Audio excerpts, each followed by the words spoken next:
Indie Mogul. This is General Hawk. Mission is a go. Here they come. Go, go, go!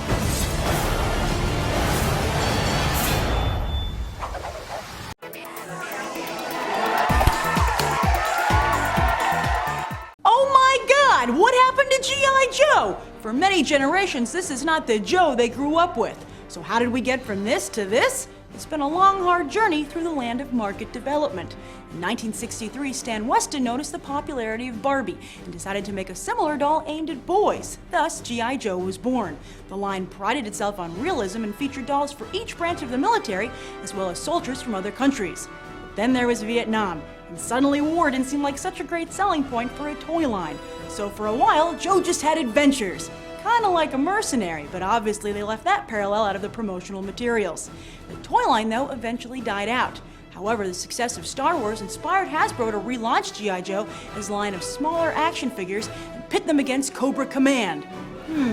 Looks like G.I. Joe didn't fight for originality. And speaking of originality, let's fast forward to today's version of G.I. Joe. Look familiar? G.I. Joe is the second big film of the summer based on a Hasbro toy line, but will it be anywhere near as popular as the first? And while recent trailers haven't been very encouraging, it is coming out at the same time of year as another Stephen Sommers movie that was widely regarded as lame, The Mummy 3: Tomb of the Dragon Emperor.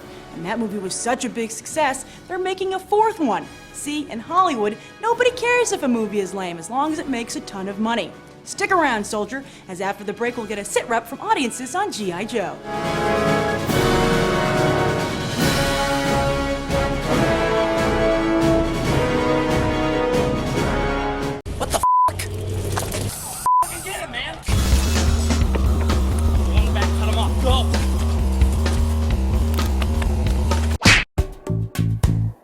G.I. Joe, is it bad?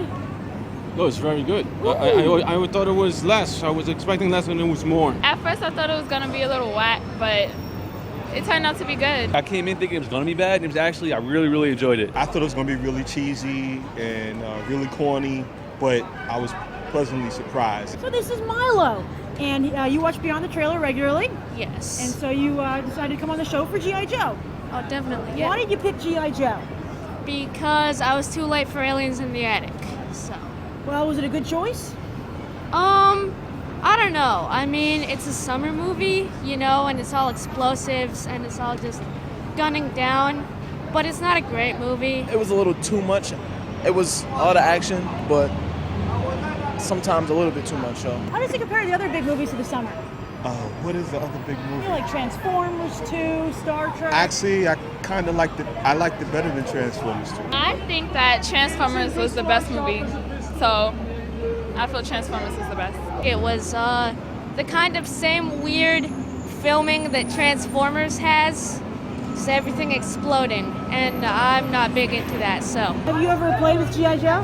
No. No? Oh, so do you think you might get some of the toys now, or the video game? I'm too old for toys. Oh, okay. Grew up with G.I. Joe in the 80s, and I thought it would be very disappointing, and it was the contrary. It was living up to its potential. This G.I. just is by name only. Who was your favorite character in the movie? Snake Eyes. General Hawk. The Wayne brother, one of the Wayne brothers. Oh, Marlon Wayans? Marlon Wayans, He was right. good? Yeah, he was funny. It was good to see him in a movie that actually wasn't a comedy. I would say probably the redheaded girl. I couldn't catch her name, Oh, but she was Scarlett. Scarlett. Yeah, she was really well done. They're supposed to have a great girl fight in this movie between Scarlett and the Baroness. They do. It's truly a fight. I'm not really sure, to be honest.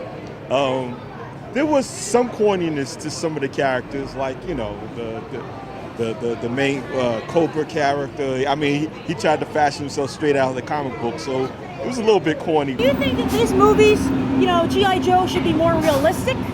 Like more like the real military? No, not realistic, but it just felt too unrealistic. It felt like people were flying and people were going into space, and I just felt like that's not what I want to see. I think it's a fantasy. So maybe how the military will be a few years from now. What did you think of the accelerator suits? that was top of the line. Yeah? Certainly makes joining the military easier. So you can say. Would you enlist in G.I. Joe? Would you want to serve in that unit? Yeah, it looks cool. What did you think of the accelerator suits? Too much like Iron Man. They shouldn't have done that. It felt like everything in the movie was taking a bit from another movie. What would you say to your friends if they're like, I heard it was bad. I heard it was a bad movie. Well, that's what they told me today. It was a bad movie. I told them they were wrong. It's good. I think the trailers don't do the movie justice, and at the free time I came out and see it, I would advise everybody to go do the same. What do you give this movie on a 1 to 10? This movie, I would give it a 7. I'm gonna be generous. I'm gonna give it a 7. 4.5. 10. It's a 10. Or maybe 11. 7.5. 7 or 8. So audiences give G.I. Joe a 7.5. Go Joe! And don't forget, G.I. Joe is the focus of this week's one-sentence review challenge. If you've seen the movie, leave your 1 to 10 rating below, as well as your one-sentence review. Whoever writes the best one will win a free pair of AMC movie tickets. I'll announce the winner on Sunday's episode of Movie Math. I'm Grace Randolph, and you've just gone Beyond the Trailer. I'm a very big Indie Mogul fan and a very big Beyond the Trailer, and subscribe and keep watching them, and everything they do is awesome. So Couldn't have said it better, Milo.